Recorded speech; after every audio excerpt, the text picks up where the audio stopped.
Good morning students. चलिए start करते हैं आज ओरिकल की क्लास। प्रीवियस वीडियो में हमने ओरिकल के इनटू स्टेटमेंट को यूज किया था। इनटू स्टेटमेंट में हमने देखा था कि टेबल में जो डेटा स्टोर होता है उसको PL/SQL के वेरिएबल में हम वैल्यू को स्टोर कर सकते हैं। इसके बाद आउटपुट के रूप में प्रिंट कर सकते हैं। आज हम उसी वीडियो को आगे कंटिन्यू कर रहे हैं, लेकिन उसमें एक प्रॉब्लम आपने यदि चलाया होगा तो आपको समझ में आई होगी कि यदि डुप्लीकेट रिकॉर्ड पाए जाते हैं, एक से अधिक उस आईडी पे रिकॉर्ड पाए जाते हैं तो वो रिकॉर्ड डिस्प्ले नहीं होते हैं। तो चलिए मैं पहले आपको दिखाता हूँ कैसे डुप्लीकेट रिकॉर्ड आप यूज करते हैं। देखिए, आज फिर से मैंने एक टेबल को क्रिएट किया। टेबल का नाम दिया मैंने कस्टमर 1 और सारी फील्ड सेम रखा। उसी टेबल को मैंने कस्टमर 1 कर दिया है और इस टेबल को मैंने क्रिएट कर दिया। ओके, अब मैं इसमें रिकॉर्ड इंसर्ट करने जा रहा हूँ। जब मैं रिकॉर्ड इंसर्ट करूँगा तो इस बार डुप्लीकेट रिकॉर्ड इंसर्ट करूँगा। फर्स्ट मैं इस रिकॉर्ड इंसर्ट कर रहा हूँ ID1 और इसका नाम मैं चेंज कर रहा हूँ राम CKT। राम CKT मैंने फर्स्ट रिकॉर्ड दिया।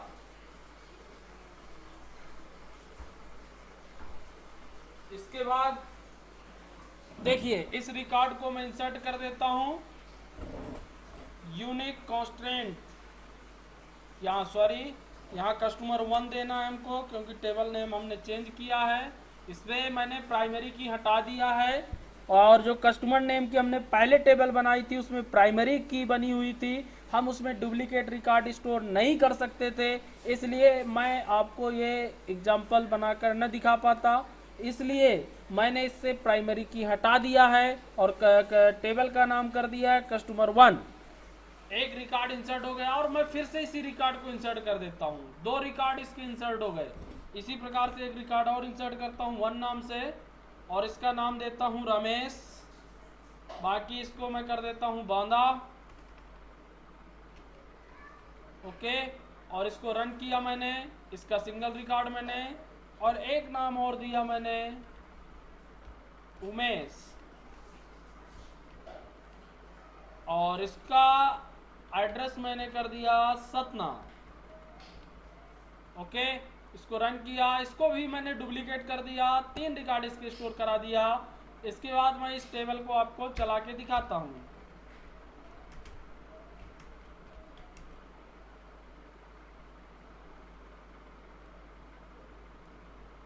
Ctrl+C किया और इस टेबल को मैंने रन किया। ये देखिए, रमेश नाम का यूनिक रिकॉर्ड है। उमेश के 4 रिकॉर्ड पड़े हुए हैं, राम के 2 रिकॉर्ड पड़े हुए हैं, सिर्फ यहाँ रमेश यूनिक रिकॉर्ड है। अब मैं इस प्रोग्राम को रन करूँगा और उसमें मैं इसको डिस्प्ले कराऊँगा। मैं यहाँ पे गया,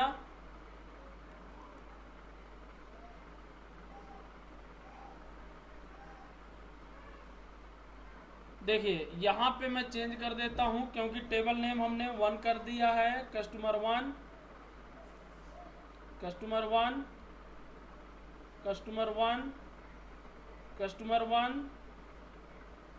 और टेबल का नाम 1। बाकी कुछ हमने चेंज नहीं किया है। अब मैं इसको रन कराऊंगा। कस्टमर आईडी अभी हमने 5 रखा है, नो डेटा होगा। अब मैंने कस्टमर आईडी किया 1। ये देखिए, स्ट्रैक fetch return more than requested number of rows. स्ट्रैक fetch returns more than requested number of rows, यानी कि जिस रिकॉर्ड को हम स्ट्रैक्ट कर रहे हैं वो एक से अधिक रिकॉर्ड रखता है, यानी कि एक से अधिक रो है उसमें, इसलिए उसको ये डिस्प्ले नहीं कर सकता है। क्योंकि 1 नंबर की आईडी हमारी डुप्लीकेट है, इसलिए 1 नंबर का रिकॉर्ड डिस्प्ले नहीं होगा।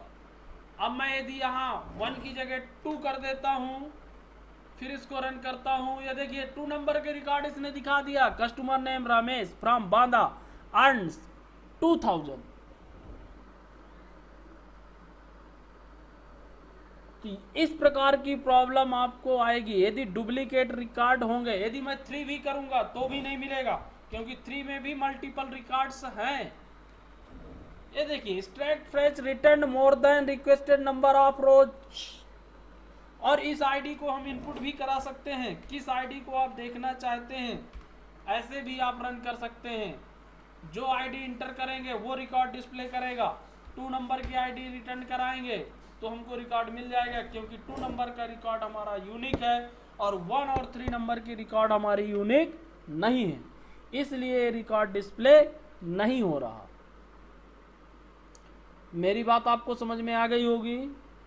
तो आपको ऐसे प्रॉब्लम आएगी, इस प्रॉब्लम को आपको ऐसे सॉल्व करना है। ओनली ये विदाउट डुप्लीकेटी यानी कि डिस्टिंक्ट रिकॉर्ड को ही डिस्प्ले करता है, डुप्लीकेट रो को ये डिस्प्ले नहीं करता है।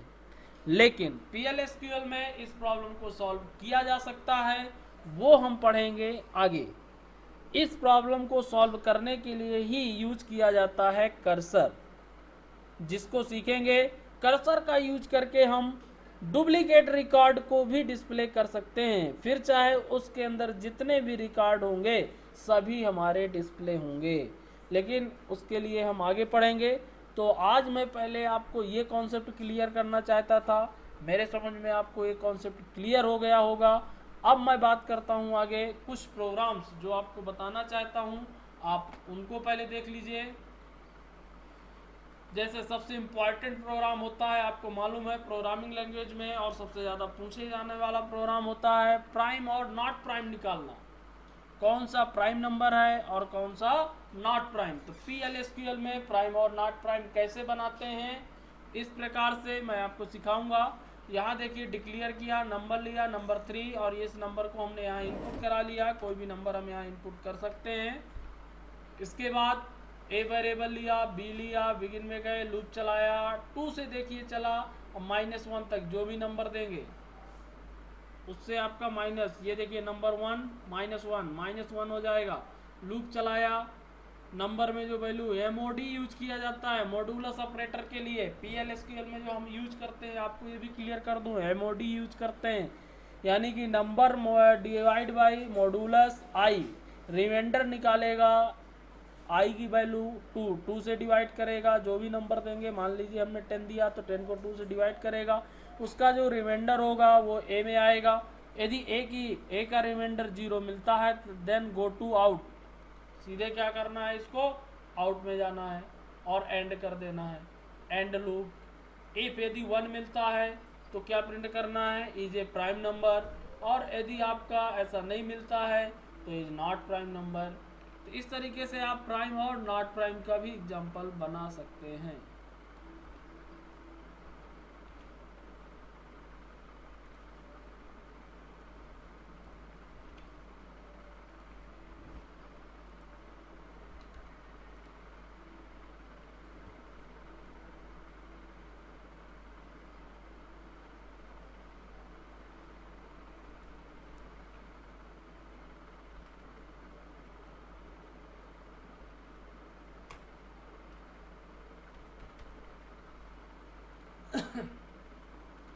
आप इसको सबमिट करेंगे, देखिए 10 इज नॉट प्राइम नंबर। यहाँ पे आउट चूंकि हमने डिफाइन नहीं किया था लेवल को, ये लेवल आपको डिफाइन करना पड़ेगा।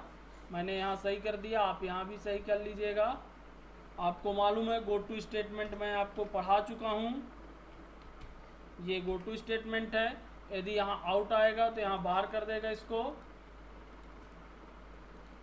ये फाइल मैं आपको सेंड कर दूंगा।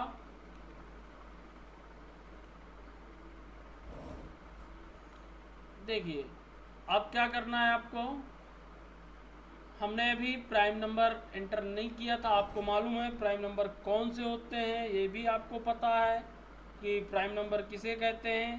प्राइम नंबर जो आपका अपने आप से डिवाइड हो या फिर 1 से डिवाइड हो वो आपका prime number, otherwise not prime. तो अभी ये प्राइम नहीं था, हमने 11 एंटर किया, सबमिट किया। 11 is a prime number, 11 prime number है, सभी लोग जानते हैं, क्योंकि 11 अपने आप से डिवाइड होता है। 1 को छोड़कर चेक किया जाता है, इसलिए लूप में हमने 1 को छोड़ दिया था। यहाँ पे देखिए आप 2 से हमने चेक कराया था। और यदि आप 51 इंटर करते हैं तो क्या होगा बताइए मुझे, प्राइम नंबर है कि नहीं? 51 प्राइम नंबर है या नहीं? 51 इज नॉट प्राइम नंबर, क्योंकि 51 डिवाइडेड हो जाता है। 51 प्राइम नंबर नहीं है, 11 जबकि प्राइम नंबर है। तो इस तरीके से आप प्राइम नंबर का भी प्रोग्राम बना सकते हैं।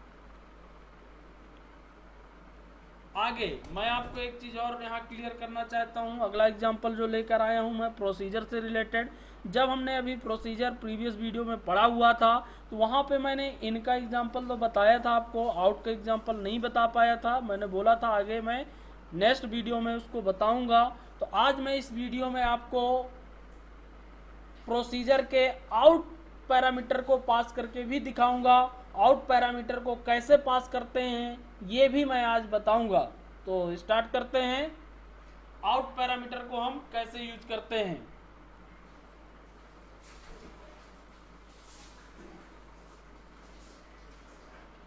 देखिए मैंने एक यहाँ प्रोसीजर क्रिएट किया हुआ है, इसको पहले मैंने कॉपी किया, ये देखिए, सॉरी,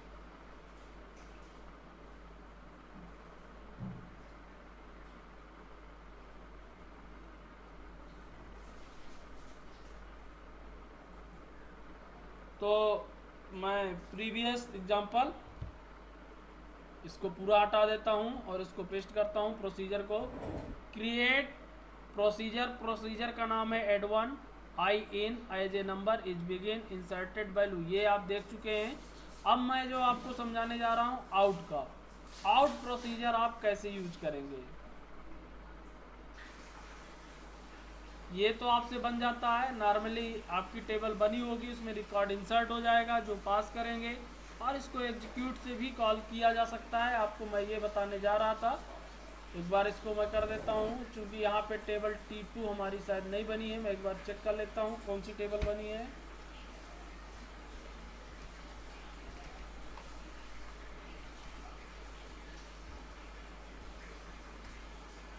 T2 कोई टेबल नहीं है, T1 होगी शायद। T1 टेबल है लेकिन उसका कोई डेटा नहीं है, तो उसी में इंसर्ट कर देते हैं। इसको डिस्क्राइब करके देख लेते हैं, DSC T1, T1 यहाँ डिस्क्राइब किया मैंने।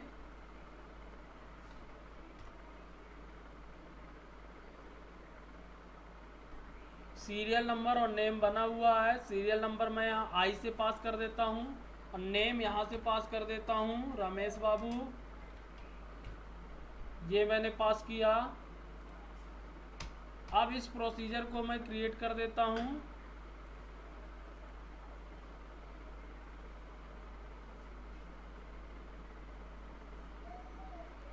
टेबल और भी डज नॉट एग्जिस्ट, T2 नहीं, T1 हमने टेबल का नाम दिया हुआ है।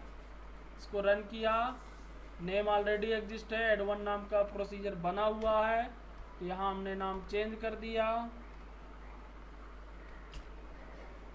in12 कर दिया इसका नाम मैंने, और इसको मैंने रन किया। देखिए यहाँ पे मैं ये भी क्लियर करना चाहूँगा, नेम ऑलरेडी बता रहा था, चूंकि मैंने और रिप्लेस यूज नहीं किया है। क्रिएट और रिप्लेस यूज किया होता तो पहले से जो प्रोसीजर बना होता उसको डिलीट कर देता और नया प्रोसीजर क्या करता, ये क्रिएट कर देता। ओके, अब ये प्रोसीजर बन गया। टेबल देखना चाहें तो आप देख सकते हैं। अभी चूंकि प्रोसीजर बना है, देखिए कॉल नहीं किया, कोई भी डेटा इसमें स्टोर नहीं है।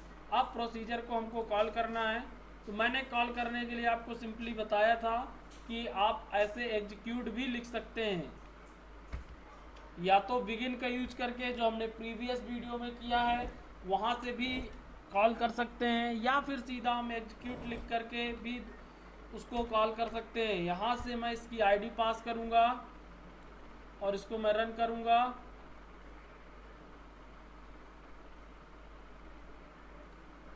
इसके लिए आपको यहाँ बिगिन लिख देना और यहाँ एंड कर देना।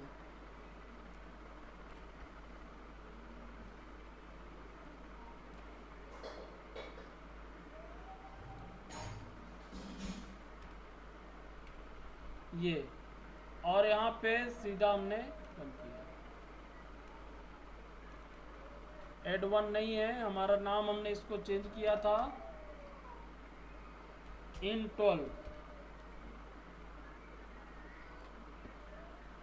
12 किया।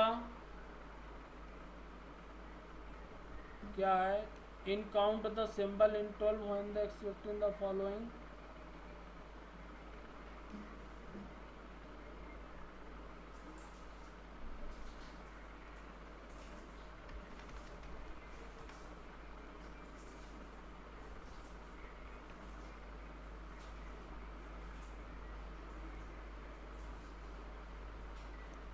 अच्छा, बड़ी वैल्यू है जो टेबल में हमने साइज निर्धारित किया होगा उससे बड़ी वैल्यू जा रही है, ये कह रहा है। ये सब कुछ हमको ध्यान देना पड़ता है। Too large number of as name, maximum 10 और एक्चुअल 11 है। मैक्सिमम 10 दिया हुआ है हमने और यहाँ एक्चुअल 11 दिया हुआ है। तो इसको चेंज करके हमको फिर से प्रोसीजर क्रिएट करना पड़ेगा। ऑलरेडी एग्जिस्ट और रिप्लेस कर दीजिएगा।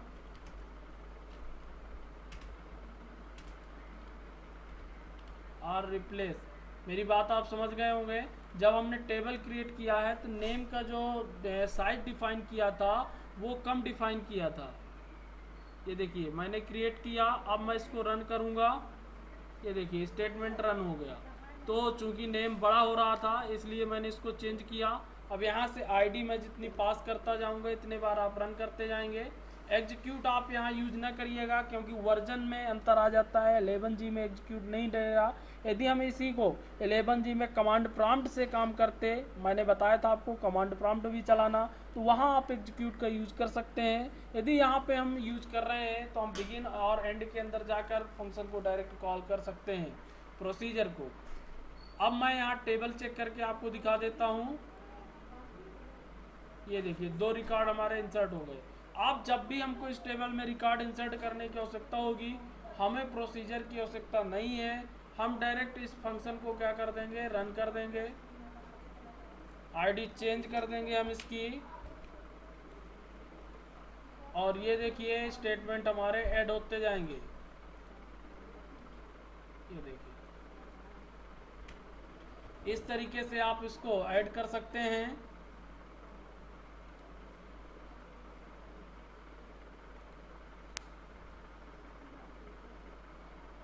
ये एक नॉर्मल प्रोसीजर बनाना मैंने आपको बताया। इस प्रकार से आप वैल्यू इंसर्ट भी करा सकते हैं उसमें पैरामीटर के थ्रू। अब मैं एक प्रोसीजर आपको बता रहा हूँ आउट के रूप में यूज करना। ये देखिए ये आपका दिया हुआ है आउट के रूप में प्रोसीजर को यूज करने का।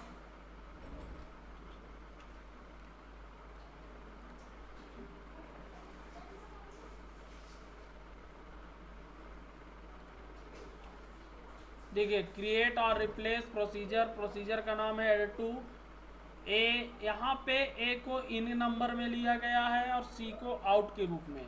अब आपको यहाँ विशेष रूप से ध्यान देना है, ए जो है इन है, ए में वैल्यू आएगी, और सी जो है हमारा आउट है, सी में वैल्यू जाएगी। यहाँ पे बी लिया मैंने और यहाँ पे बी की वैल्यू 5 स्टोर कराया, ए की वैल्यू वहाँ से आएगी, ए बी को जोड़ा, सी में आया। ये देखिए यहाँ तक हमारा ये प्रोसीजर क्रिएट हो गया। मैं इसको रन कर देता हूँ। ये देखिए प्रोसीजर क्रिएट हो गया, आपको समझ में आ गया होगा। यहाँ पे ए की वैल्यू पैरामीटर से आ रही है, बी की वैल्यू फिक्स है, ए बी की वैल्यू प्लस होगी और सी में स्टोर हो जाएगी। इसके बाद अब कॉल करने के लिए हमने डिक्लेयर बी नाम का एक वेरिएबल लिया, बिगिन में गए, एड टू को हमने यूज किया और यहाँ पे एड टू से हमने इसकी वैल्यू पास किया 10, यानी कि ये 10 जो है कॉल हो रहा है ये जाएगा ए में और वहाँ से वापस होके जो वैल्यू आएगी वो किस में आएगी, बी में। और फिर हमने बी की वैल्यू को क्या किया है, यहाँ प्रिंट किया हुआ है। मैं इसको रन करके आपको दिखा देता हूँ। ये देखिए 15, तो वहाँ से 10 की वैल्यू इन में गई और यहाँ पे आउट यूज किया था, सी यहाँ से रिटर्न होके आया और वो किस में स्टोर हो गया, वी में, और वी को मैंने यहाँ पे प्रिंट किया। तो इस तरीके से आप प्रोसीजर के इन और आउट कीवर्ड का यूज कर सकते हैं और बना सकते हैं। तो आज के वीडियो में यहीं पर क्लोज करता हूँ, आप इसको चला लीजिएगा। ये फाइल मैं आपको सेंड कर दूंगा। ओके, अगले वीडियो में मैं नेक्स्ट चैप्टर लेकर आऊँगा जो आपको बताऊँगा।